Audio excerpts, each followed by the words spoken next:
Hello friends and welcome to Shashi guidance. आज का हमारा टॉपिक है मैथ से प्रॉफिट एंड लॉस का। आज हम इस चैप्टर के कुछ इंपॉर्टेंट क्वेश्चन लेंगे। ये इंपॉर्टेंट क्वेश्चन है, ऐसे क्वेश्चन कॉम्पिटिटिव एग्जाम्स में जरूर पूछे जाते हैं, तो इनको आज हम कुछ शॉर्ट ट्रिक्स के साथ सॉल्व करेंगे। तो चलिए देखते हैं आज का पहला क्वेश्चन। पहला क्वेश्चन दिया हुआ है, यदि मैंने 10 रुपए में 11 वस्तुएं खरीदी तथा उन्हें 11 रुपए में 10 वस्तुएं की दर से बेच दिया तो मेरा प्रतिशत लाभ ज्ञात करें। यानी कि उसने 11 आर्टिकल परचेज किए फॉर रेट 10, यानी कि 10 रुपए में 11 आर्टिकल की दर से परचेज किए and sold all the articles for rate 10 for rupees 11, और 11 रुपए में 10 वस्तुओं की दर से उन्हें सेल कर दिया। ठीक है, तो उसका प्रॉफिट परसेंटेज हमें निकालना है। तो चलिए देखते हैं ऐसे टाइप के क्वेश्चन कैसे सॉल्व करेंगे। तो इनमें क्या करेंगे, जब भी ऐसे पूछे जाएंगे तो पहले हम लिखेंगे रुपीज, यानी कि जो जितने रुपए में वो बेचे जा रहे होंगे, और फिर लिखेंगे आर्टिकल। ठीक है, पहले रुपए लिखेंगे उसके बाद आर्टिकल लिखेंगे, यानी कि वस्तुएं। तो पहली कंडीशन में क्या है, 10 जब पहले लिखेंगे हम बाई का, यानी कि खरीदने का। ठीक है, तो परचेज करने का हम पहले लिखेंगे। तो क्या है कि 10 रुपए में 11 वस्तुएं खरीद रहा है, तो 10 रुपए में रुपए पहले लिखेंगे और 11 वस्तुएं की दर से खरीद रहा है। और सेकंड कंडीशन में सेल कैसे कर रहा है, सेल कर रहा है 11 रुपए में 10 वस्तुओं की दर से, तो रुपए पहले लिखेंगे और वस्तुएं बाद में। तो ये चल रहा है। तो फिर इसमें क्या करेंगे, हम क्रॉस मल्टीप्लाई कराएंगे इसको, और पहला जब क्रॉस मल्टीप्लाई कराएंगे तो उसका मल्टीप्लाई इधर रखेंगे, और ये आ गया जैसे कि इसमें 100, तो ये हमेशा क्या होगा, ये होगा कास्ट प्राइस या इन्वेस्टमेंट, यानी कि उसने इतने रुपए इन्वेस्ट किए। ठीक है, तो ये कास्ट प्राइस या इन्वेस्टमेंट कुछ भी इसको कह लेंगे, और दूसरा क्रॉस मल्टीप्लाई कराएंगे वो आ जाएगा यहाँ से 121 इस क्वेश्चन में, और इसको कहेंगे सेलिंग प्राइस या रिकवरी, यानी कि उसने 100 रुपए इन्वेस्ट किए और रिकवरी उससे कितने की हुई, 121 रुपए की। ठीक है, यानी कि उसने जो वस्तुएं खरीदने में 100 रुपए इन्वेस्ट किया या कास्ट प्राइस 100 की लगाई और रिकवरी या सेलिंग प्राइस 121 की हुई, तो ऐसी कंडीशन में क्या होगा, उससे लाभ होगा। क्यों, क्योंकि कास्ट प्राइस से ज्यादा सेलिंग प्राइस आया है तो लाभ होगा। तो लाभ का परसेंटेज क्या होगा, प्रॉफिट परसेंटेज इक्वल टू होगा प्रॉफिट अपान, तो प्रॉफिट कितने का हुआ यहाँ पे 21 का, प्रॉफिट अपान कास्ट प्राइस, कास्ट प्राइस कितनी है 100, तो 100 पे 21, तो 21% ही आ जाएगा। 100 डिवाइड हो जाएगा और यहाँ से आंसर आ जाएगा 21% प्रॉफिट। तो यानी कि उसे 21% का प्रॉफिट होगा इस कंडीशन में, जब वो 10 रुपए में 11 वस्तुओं की दर से खरीदता है और 11 रुपए में 10 वस्तुओं की दर से बेच देता है। ठीक है, तो बस इसमें पहले हम रेट लिखेंगे देन आर्टिकल, इस कंडीशन में लिख के क्रॉस मल्टीप्लाई करेंगे, और पहला वाला आएगा हमारा कॉस्ट प्राइस या इन्वेस्टमेंट, दूसरा आएगा सेलिंग प्राइस या रिकवरी। फिर वहां से हम जो भी प्रॉफिट या लॉस जो भी हो रहा होगा उसका परसेंटेज पूछा गया होगा वो हम निकाल देंगे। ठीक है, तो चलिए हम नेक्स्ट क्वेश्चन देखते हैं। नेक्स्ट क्वेश्चन है सेकेंड नंबर में दिया हुआ है, एक व्यक्ति ने कुछ पेंसिलें 5 पेंसिल प्रति रुपए की दर से खरीदी और 3 पेंसिल प्रति रुपए की दर से बेच दिया, तो उसका प्रतिशत लाभ ज्ञात करें। ठीक है, तो उसने कुछ पेंसिलें खरीदी और पहले क्या लिखेंगे, रुपए देन आर्टिकल। ठीक है, तो उसने कुछ पेंसिलें किस दर से खरीदी, 5 पेंसिल प्रति रुपए मीन्स 1 रुपए। ठीक है, तो 1 रुपए में उसने कितनी 5 पेंसिल की दर से खरीदी, और ये तो बाई करने का हो गया यानी खरीदने का, तो इसने परचेज किया। ठीक है, और 3 पेंसिल प्रति रुपए की दर से बेचा, तो सेल करने का क्या हुआ, दर है 1 रुपए में 3 पेंसिल की दर से वो सेल कर रहा है, यानी कि बेच रहा है। ठीक है, तो यहाँ फिर सेम वही ट्रिक, क्रॉस मल्टीप्लाई कराएंगे तो पहला कितना आ जाएगा 3, जो कि होगा हमारा कॉस्ट प्राइस या इन्वेस्टमेंट। ठीक है, और सेकंड क्रॉस मल्टीप्लाई कराएंगे तो यहाँ पे आएगा 5, जो कि हो जाएगा हमारा सेलिंग प्राइस या रिकवरी। ठीक है, यानी कि उसने इन्वेस्ट कितने रुपए किया, 3 रुपए, और रिकवरी कितने की हुई, उसे 5 रुपए प्राप्त हुए। तो ऐसी कंडीशन में क्या होगा, ऐसी कंडीशन में उसे लाभ होगा, और जो लाभ होगा वो परसेंटेज पूछा गया है, तो प्रॉफिट परसेंटेज इक्वल टू क्या होता है, प्रॉफिट अपॉन कॉस्ट प्राइस। तो प्रॉफिट कितने की हुई यहाँ 2 की, और कॉस्ट प्राइस कितनी है 3 इंटू 100, यहाँ से 1/3 इंटू 100 कितना होता है 33 सही 1/2, और 2 का मल्टीप्लाई है तो क्या आ जाएगा 66 सही 2/3% का प्रॉफिट होगा उसे। ठीक है, तो ये आंसर आ जाएगा। सेम वही ट्रिक थी, पहले रुपए लिखेंगे देन आर्टिकल, फिर क्रॉस मल्टीप्लाई कराएंगे तो पहला वाला आएगा cost price, second selling price, फिर वहां से जो भी प्रॉफिट एंड लॉस हो रहा होगा उसका परसेंटेज हम निकाल देंगे। ठीक है, तो चलिए अब नेक्स्ट क्वेश्चन देखते हैं। थर्ड नंबर क्वेश्चन में दिया हुआ है कि रवि ने दो चॉकलेट प्रति रुपए की दर से खरीदी और उन्हें 5 चॉकलेट प्रति रुपए की दर से बेच दिया, तो उसका प्रतिशत हानि ज्ञात करो। तो यहाँ हानि हो रही है तो हानि ज्ञात करना है। ठीक है, सेम वही ट्रिक, पहले रुपए लिखेंगे देन आर्टिकल। तो यहाँ पहली कंडीशन में क्या है, जब खरीद रहा है यानी कि बाई कर रहा है तो क्या है, 2 चॉकलेट प्रति रुपए, यानी कि 1 रुपए में 2 चॉकलेट की दर से उसने खरीदा। ठीक है, और सेकंड जब उसने सेल किया तो सेल कैसे कर रहा है, 5 चॉकलेट प्रति रुपए, यानी कि 1 रुपए में 5 चॉकलेट की दर से वो बेच रहा है। ठीक है, तो सेम क्रॉस मल्टीप्लाई कराएंगे तो ये आ जाएगा 5, जो कि हमारा होगा कॉस्ट प्राइस या इन्वेस्टमेंट, और सेकंड होगा क्रॉस मल्टीप्लाई कराएंगे तो यहाँ से वैल्यू आएगी 2, जो कि हमारा होगा सेलिंग प्राइस या रिकवरी, यानी कि उसने इन्वेस्ट कितने रुपए किया, 5 रुपए, रिकवरी हुई 2 रुपए की। तो ऐसी कंडीशन में क्या होगा, ऐसी कंडीशन में उसे लॉस होगा, और लॉस परसेंटेज यहाँ पे पूछा गया है कि प्रतिशत हानि ज्ञात करें। तो लॉस परसेंटेज का फॉर्मूला क्या होता है, लॉस अपन सीपी यानी कि कॉस्ट प्राइस, तो लॉस कितने का हुआ है यहाँ 3 का, अपॉन कॉस्ट प्राइस कितना है 5 इंटू 100, तो यहाँ से आएगा 60%, यानी कि उसे 60% का लॉस होगा। ठीक है, तो सेम ट्रिक थी, बस इसमें क्या करना है, पहले रुपए लिखना है देन आर्टिकल लिखने हैं, और फिर उनका परसेंटेज जो भी आ रहा होगा, पहला हो जाएगा कॉस्ट प्राइस और सेकंड हो जाएगा सेलिंग प्राइस, तो वहां से जो भी प्रॉफिट या लॉस हो रहा होगा उसका परसेंटेज हम निकाल देंगे। तो चलिए अब नेक्स्ट टाइप के क्वेश्चन देखते हैं। नेक्स्ट क्वेश्चन दिया हुआ है कि एक व्यक्ति 60 रुपए में 20 संतरे की दर से कुछ संतरे तथा उतने ही संतरे, यानी कि 60 रुपए में 20 की दर से कुछ संतरे खरीदे और उतने ही संतरे, यानी कि संख्या दोनों की सेम है, उतने ही संतरे 60 रुपए में 30 संतरे की दर से खरीदता है, यानी कि 2 वैरायटी में खरीदता है।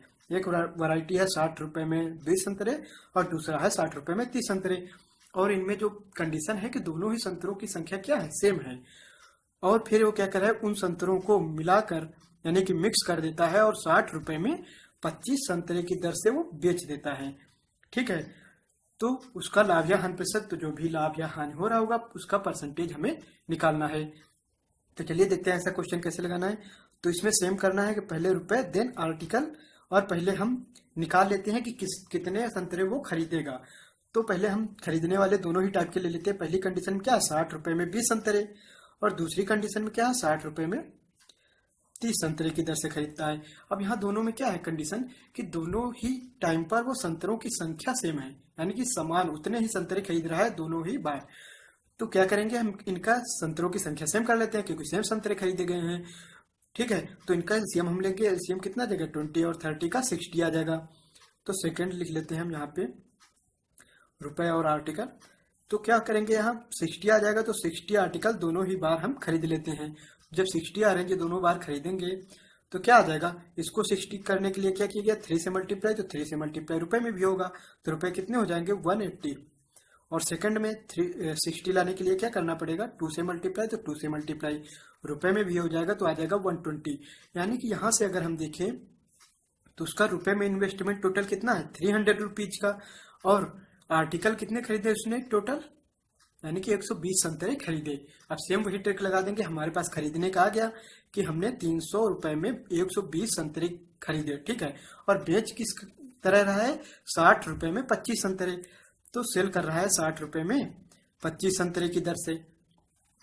ठीक है, सेम वही ट्रिक लगा देंगे, क्रॉस मल्टीप्लाई करेंगे तो यहाँ से कितना आ जाएगा 7500, यह आ जाएगा हमारा कॉस्ट प्राइस या इन्वेस्टमेंट। ठीक है, यह आ जाएगा, और सेकंड जब क्रॉस मल्टीप्लाई कराएंगे तो यहाँ से कितना आ जाएगा 7200 आ जाएगा, और ये आ जाएगा हमारा सेलिंग प्राइस या रिकवरी। तो यानी कि वहाँ इन्वेस्टमेंट वो कितना कर रहा है 7500 और रिकवरी हो रही 7200 की। तो ऐसी कंडीशन में क्या होगा, उससे लॉस होगा, और लॉस परसेंटेज हमें निकालना पड़ेगा। तो लॉस परसेंटेज क्या आ जाएगा, लॉस अपन कॉस्ट प्राइस, तो लॉस कितने का हुआ है यहाँ 300 का, अपन कॉस्ट प्राइस कितना है 7500 इंटू 100 कर देंगे, आंसर आ जाएगा। ठीक है, तो यहाँ डबल जीरो क्रॉस हो जाएंगे, 3 से डिवाइड करेंगे 25 आएगा, 25 से डिवाइड करेंगे 4 आएगा, यानी कि लॉस कितना है उसका 4%। तो ऐसी कंडीशन में उसे 4% का लॉस हो रहा है। ठीक है, तो सिंपल क्वेश्चन था।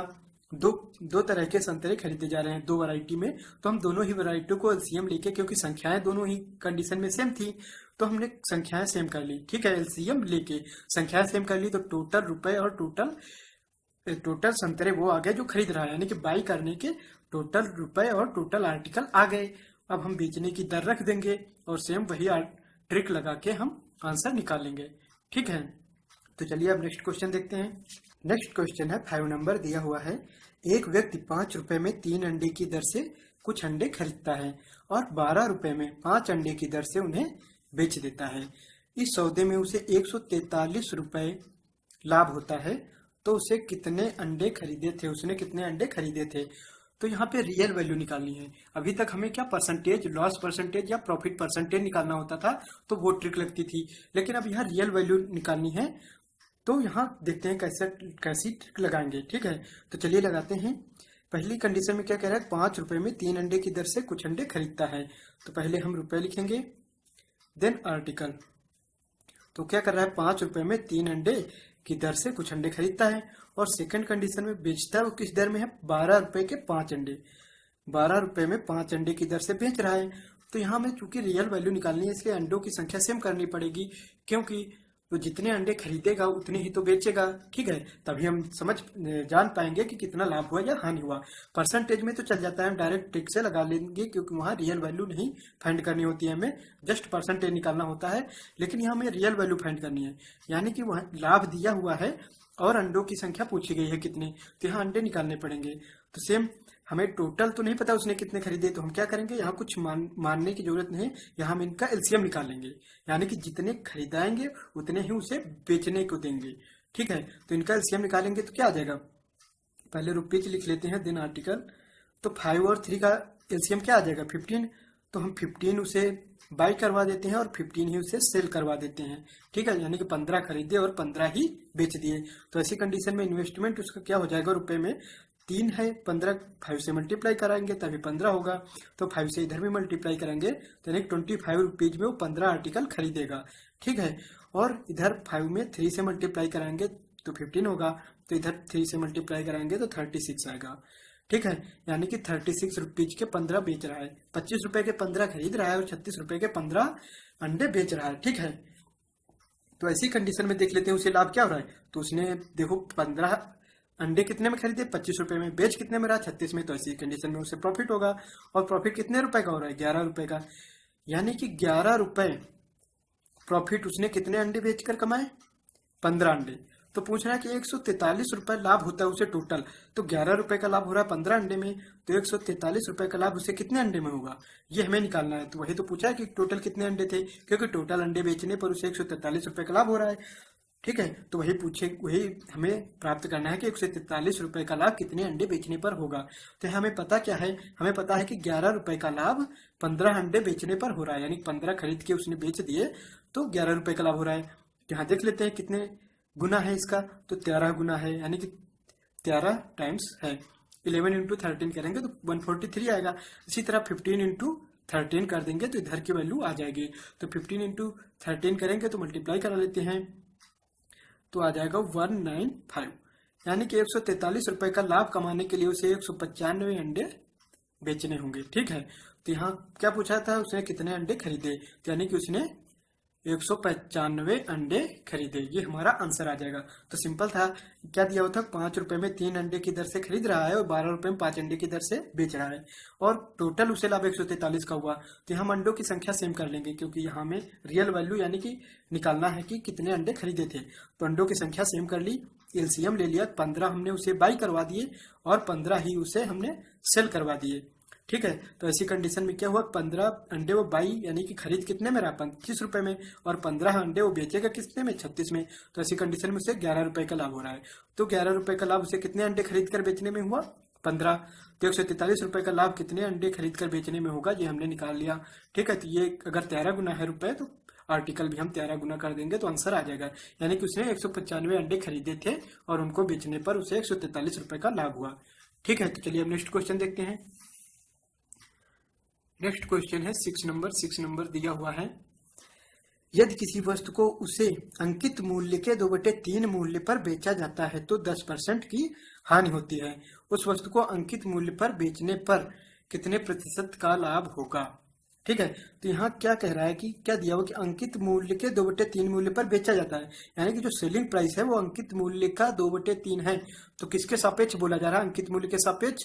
तो नीचे वाली वैल्यू अंकित मूल्य हो जाएगी और ऊपर वाली वैल्यू कौन हो जाएगी? सेलिंग प्राइस, यानी कि विक्रय मूल्य।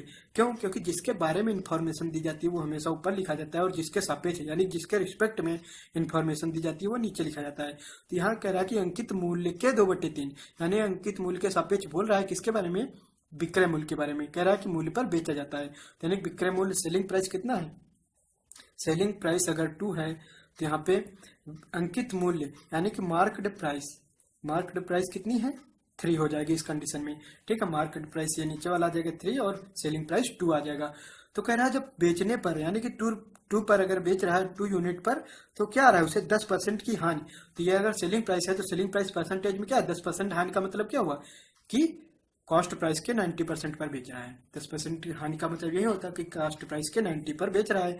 तो यानी कि 2 इक्वल टू हो जाएगा 90%, selling price equal to selling percentage की कर दिया हमने।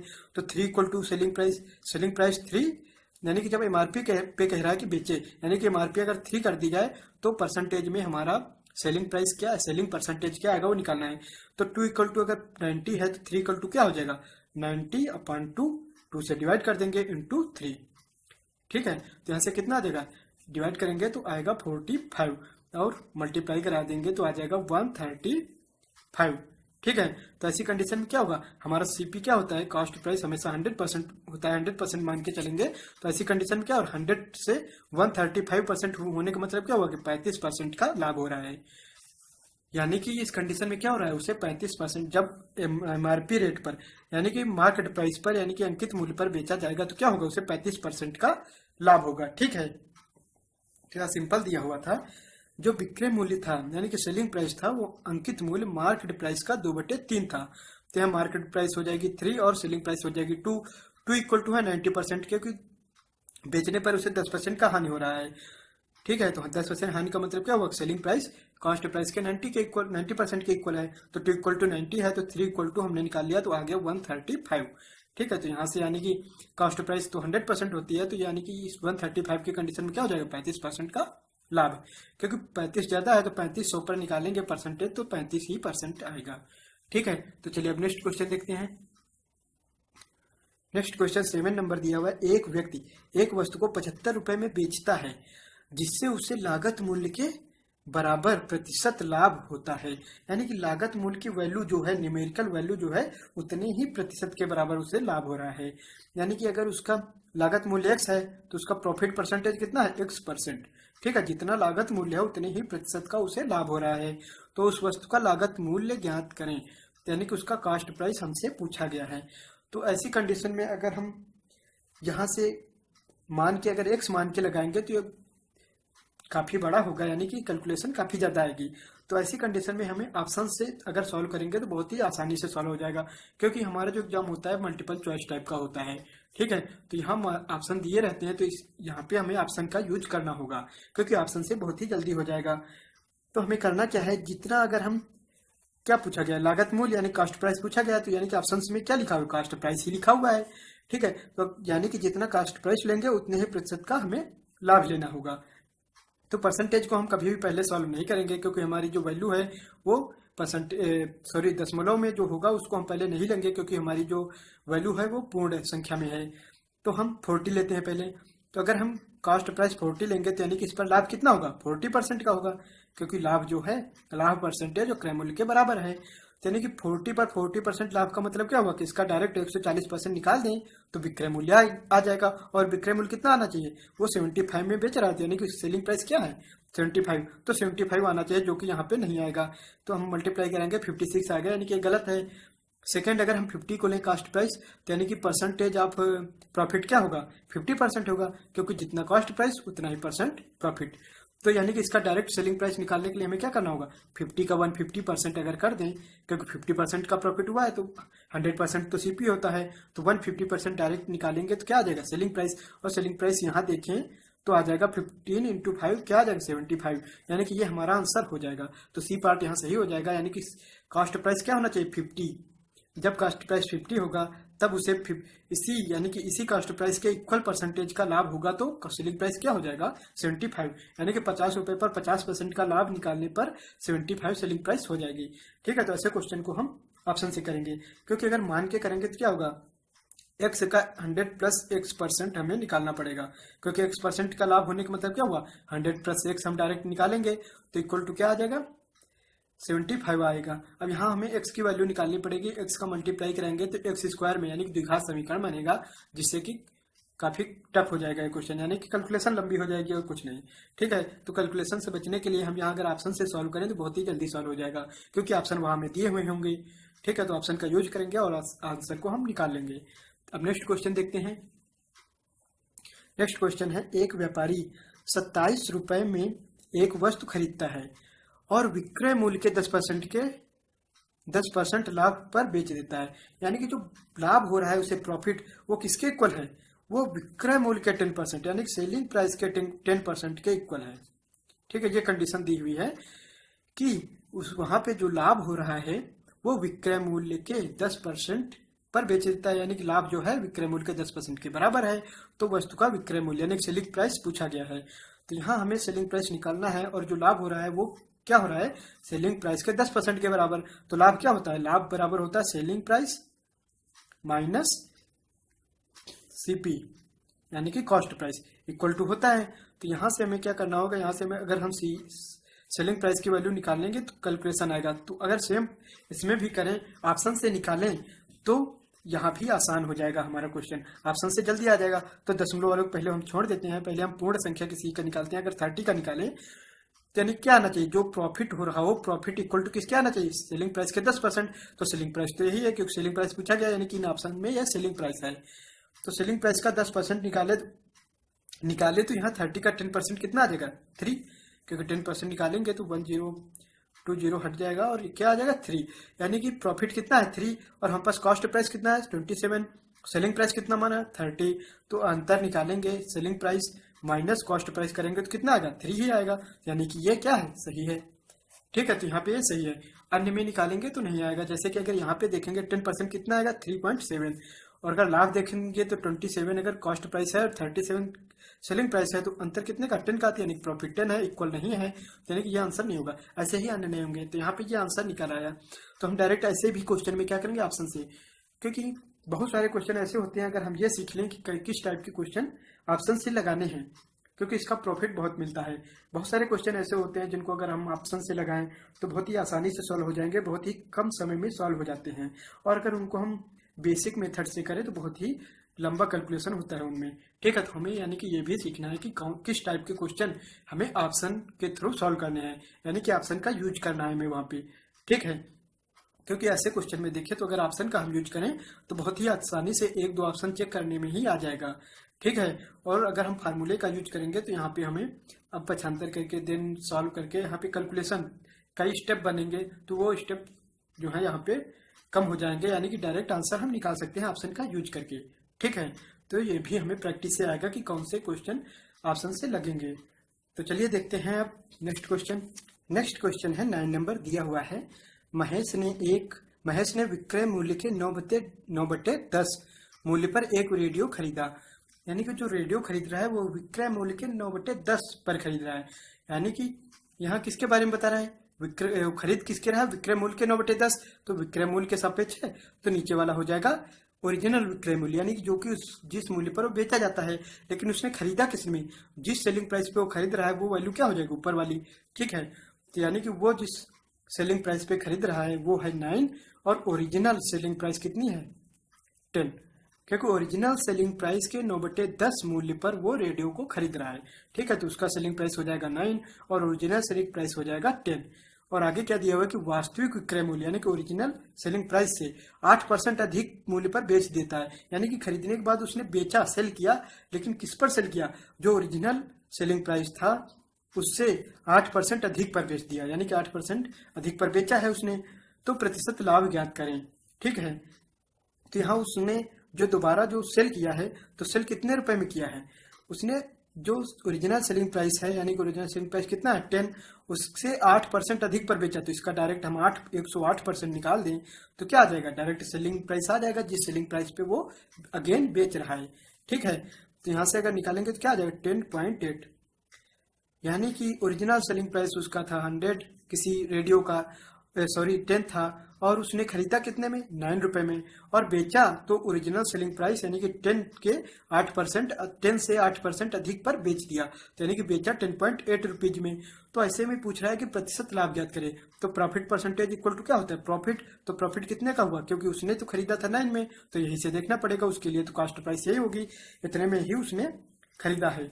ठीक है, तो क्या आ जाएगा, यहाँ पे जो प्रॉफिट हो रहा है वो कितने का हो रहा है 1.8 का। ठीक है, तो यहाँ पे खरीद रहा था तो कॉस्ट प्राइस होगा, सेलिंग प्राइस नहीं। ठीक है, जो कॉस्ट प्राइस लिखना चाहिए, तो यानी कि उसे प्रॉफिट कितने का हो रहा है 1.8 का, और कॉस्ट प्राइस कितना है 9। ठीक है, तो ऐसी कंडीशन में उसे लाभ इंटू 100 कर देंगे तो लाभ प्रतिशत निकल आएगा, तो दशमलव हटाएंगे 92 आ जाएगा, यानी 20% का प्रॉफिट हो रहा है उसे इस कंडीशन में। ठीक है, तो यहाँ पे हुआ क्या था कि महेश ने विक्रय मूल्य के 9/10 मूल्य पर एक रेडियो खरीदा, यानी कि ओरिजिनल विक्रय मूल्य जो था उसके 9/10 पर खरीदा, तो यानी कि उसका कॉस्ट प्राइस क्या हो जाएगा 9, क्योंकि खरीद रहा है 9/10 पर, तो जिसके सापेक्ष हो नीचे, तो यानी कि जो ओरिजिनल सेलिंग प्राइस था वो 10 हो जाएगा, और कॉस्ट प्राइस यानी कि जिस पर वो खरीद रहा है यानी कि बाई कर रहा है वो क्या हो जाएगा 9 रुपए, तो उसके लिए कॉस्ट प्राइस 9 रुपए हो जाएगी।